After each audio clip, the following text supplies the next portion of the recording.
દુનિયાનો કોઈ માણસ એમ બોલે કે મારા દુશ્મન નથી, ઝવેરચંદને જાણી. નમસ્કાર દર્શક મિત્રો, દેવત ખબર જેલમાંથી છૂટ્યા પછી તેમનો પહેલો ડાયરો થયો છે અને પહેલા ડાયરીમાં બાકાજી બોલાવે છે. જી હા મિત્રો, ખરેખર નમસ્કાર દર્શક મિત્રો, હાલ તમને અંદર ખબર તો હશે જે દેવત કવડ હાલ જેલમાંથી બહાર આવી જશે જામીન પર. ત્યાર પછીનો પહેલો તે જે ગઈકાલે રાત્રે જે ડાયરો હતો બરોબર, તો તે ડાયરીમાં બાકાજી બોલાવી હતી. હાલ સોશિયલ મીડિયામાં તમે અવારનવાર ન્યૂઝ પણ જોતા હશો, તો તેમાં લઈને હાલ ફોટા અને વિડીયો જોઈને હાલ એક વિવાદ પણ એક ચાલી રહ્યો છે જે દેવત ખવડને હાલ તે તમે જોતા જશો બરોબર છે.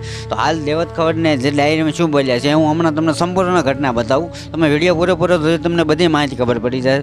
તો હાલ દેવત ખવડ વિશે તમારે જે પણ આવ્યો એ પણ કોમેન્ટ કરવાનું ભૂલશો નહીં. અને જે ગઈકાલે જે ડાયરો હતો તેમાં રાજબા ગઢવી અને ઘણા બધા કલાકારો હતા તે હાલ સોશિયલ મીડિયામાં જે તમે લાઈવ તો જોઈ રહ્યા છો બરોબર છે.